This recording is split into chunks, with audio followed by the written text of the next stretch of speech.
Jadi kita harus bisa memahami antara ridho dan ketetapan. Ridho dan ketetapan itu tidak sama. Tidak sama.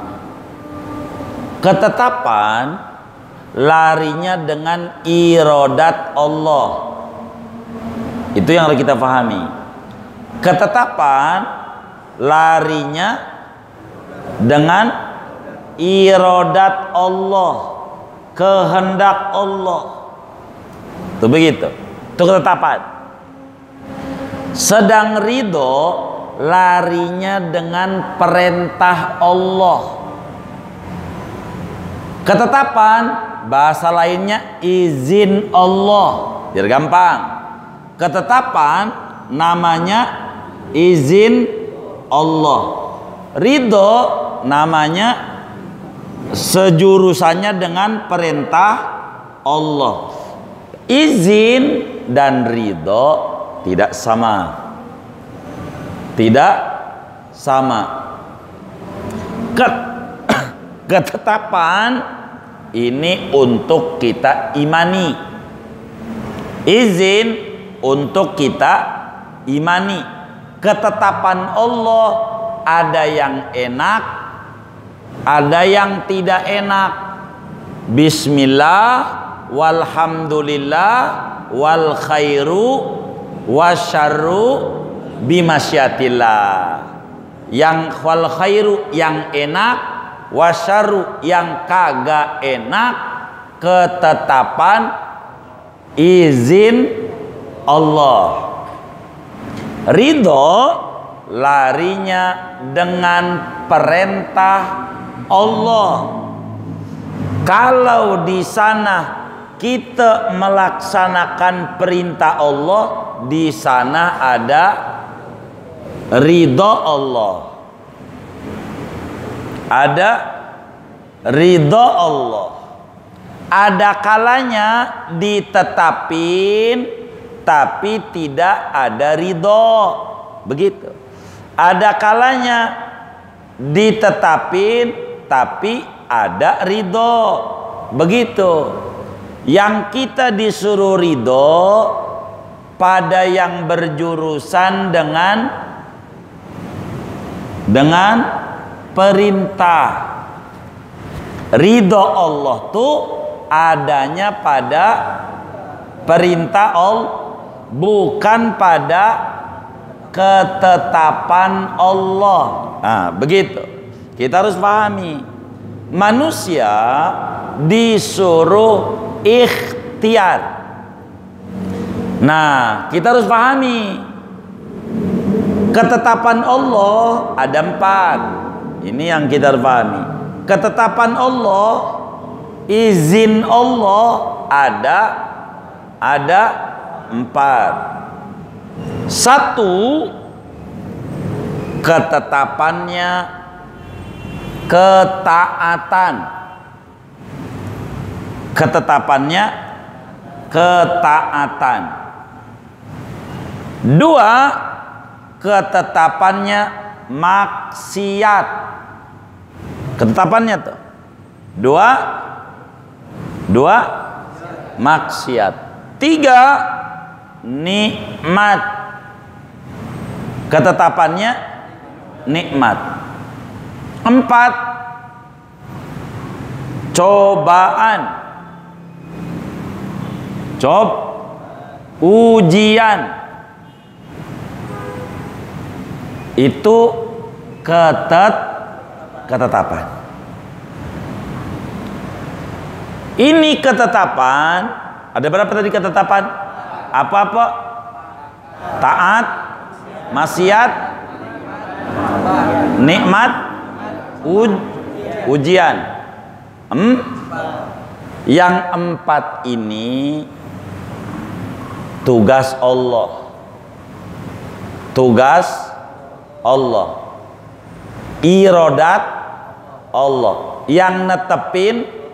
Jadi Allah netepin taat, netepin maksiat, netepin nikmat, netepin ujian. Ini Allah. Ini yang 4 ini kita kudu ditaruh dalam hati. Namanya disebut iman. Namanya iman.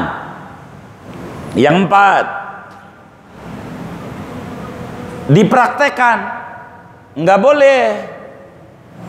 Dipraktekan enggak boleh. Ini tugasnya hati.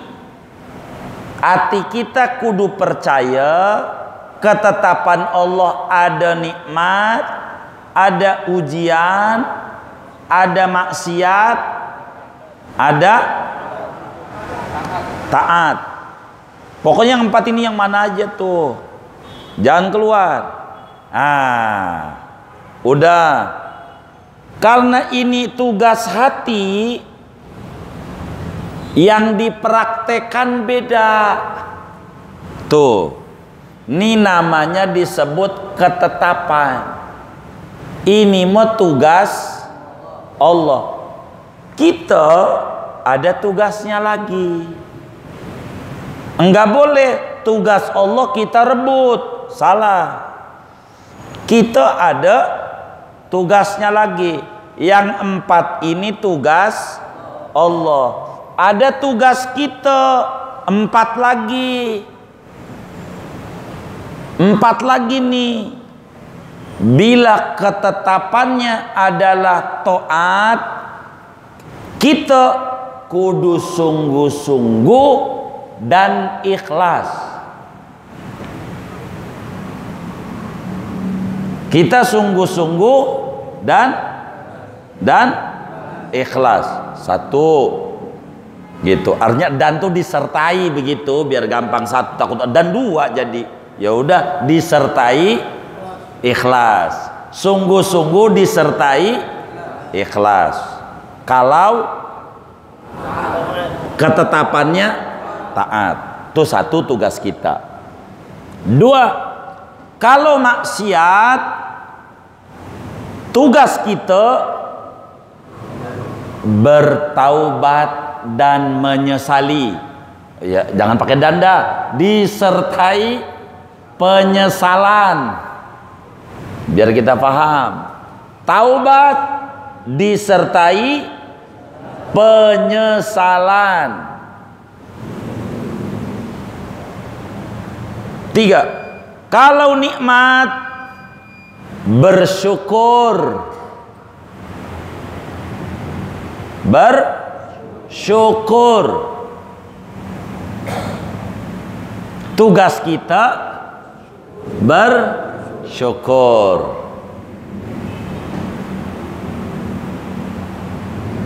Kalau ujian, bersabar. Bersabar. Udah tuh. Udah. Ini ngomongin ridho.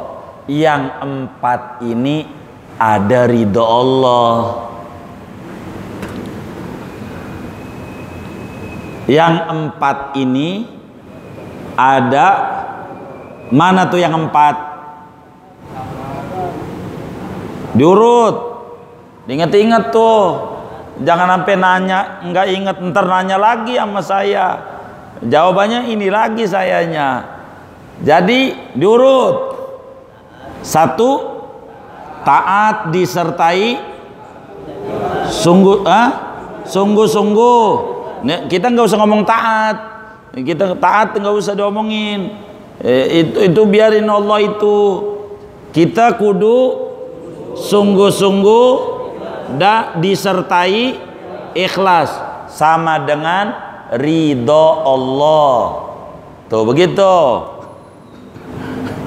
2, taubat disertai penyesalan, sama dengan ridho Allah.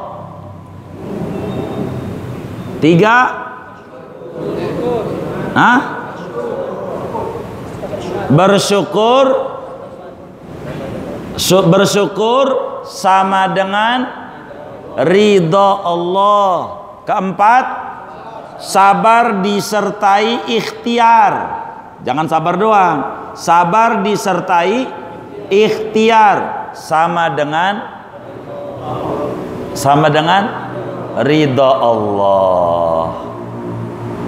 Jadi kalau kita sakit, kita kudu apa? Sakit itu kategorinya dari 4. Taat, maksiat, nikmat, ujian. Hah? Ujian. Kalau pengen dapat ridho Allah, kudu apa? Sabar, kudu berubah. Baru ada ridho Allah. Udahlah, yang ngasih sakit Allah ini, begitu gua mau tidur aja di rumah dah, nggak usah berobat. Karena yang ngasih sakit Allah tidur aja, nggak usah pergi ke rumah sakit, nggak ke alternatif, nggak apa, udah diem aja. Ini mah adalah dari Allah juga ketetapan. Ini yang kayak begini bener apa salah? Salah, iya. Oh, bang kagak nikah bang, begini kan yang bikin mati bini Allah. Ya udahlah, sabar aja. Salah dia, salah. Nikah kalau mau nikah, jangan kagak begitu. Jangan Allah mulu yang disalahin. Kalau kita lapar, lapar. Karena ini ketetapan Allah, lapar nih. Ya udah, kita kudu ridho, kagak usah makan. Karena yang netepin lapar Allah. Kita kudu ridho. Jadi kita nggak perlu begitu nggak? Ah iya. Biar kita jadi mengerti kayak begitu tuh cara memahaminya. Emang lapar ini ketetapan Allah, tapi masuk kategorinya uji. Nah, tugas kita kudu sabar disertai ikhtiar. Makan, jangan kagak makan. Udah biarin aja dah. Kita nggak makan, kira-kira bagaimana? Hah? Modar, bener nggak? Nah, makanya sebagai kesimpulan nih, biar paham kita jadi muslim. Terima kasih dengan nanyanya, walaupun ngajinya tafsir, karena bagian ini adalah bagian tauhid, supaya lebih ngerti. Orang yang paling sukses Ahlus sunnah wal jamaah sama dengan tukang mancing. Nah begitu, biar paham nih. Orang yang tukang mancing tuh orang yang alirannya Ahlus sunnah wal jamaah. Itu ahli surga yang tukang mancing. Ini ada yang tukang mancing nggak? Ahli surga tuh, yakin itu. Kita kudu nyontoh sama tukang mancing biar paham. Biar kita enggak nyalahin Allah antara ketetapan sama ridho, biar kita paham. Orang mancing itu ahli surga. Nih ngerti mancing enggak? Baik. Joran tahu joran? Baik. Neger? Oh baik. Biar jelas. Orang mancing tuh udah pasti dapat ikan enggak? Hah? Enggak. Dapat ikan atau tidak dapat sama dengan ketetapan Allah. Biar paham. Dapat ikan atau tidak dapat sama dengan ketetapan Allah. Kita berangkat belum tentu dapat apa? Ikan. Karena berangkat ini belum tentu dapat, mendingan gak berangkat. Kalau gak berangkat sama dengan pasti. Kenapa? Kagak berangkat. Kagak berangkat ke Empang. Dengan kita gak berangkat ke Empang lah, daripada berangkat juga belum tentu dapat ikan, mendingan di rumah aja. maka sama dengan pasti enggak dapat. Kenapa berani dipastikan? Karena enggak berangkat tuh sama dengan ikhtiar, biar paham. Berangkat tuh bahasa lainnya ikhtiar, usaha, usaha.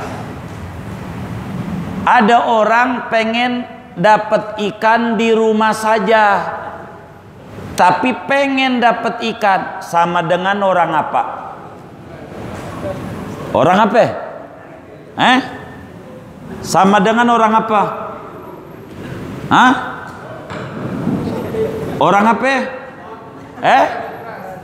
Orang apa? Halo. Kok mangap-mangap ya? Nggak denger. Denger nggak sih ini? Ada orang di rumah saja pengen dapat ikan. Orang apa namanya? Orang gila. Orang kenapa dikata orang gila? Hah? Hah? Namanya orang apa? Gila. Baik. Orang gila. Itu begitu agama. Ada orang ngaji kagak, sholat kagak, pengen masuk surga. Orang apa? Gila. Ini biar paham maksud saya begitu. Nyontoh orang mancing tuh biar gampang saya nyontohin. Ngaji kagak, sholat kagak, pengen masuk. Orang apa? Kenapa gila? Kenapa gila?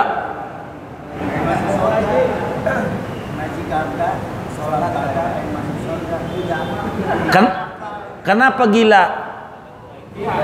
Enggak ikhtiar. Kan tadi mancing saya kata ikhtiar berangkatnya tuh. Namanya enggak ikhtiar. Begitu. Tapi kita ngaji sama sholati, udah pasti masuk surga belum? Belum. Tapi sedang berikhtiar pengen masuk surga. Masuk surga tuh namanya ikan. Biar gampang. Ini saya ajarin yang gampang-gampang agama. Masuk surga tuh namanya ikan. Namanya. Masalah kita dapat ikan atau tidak urusan Allah.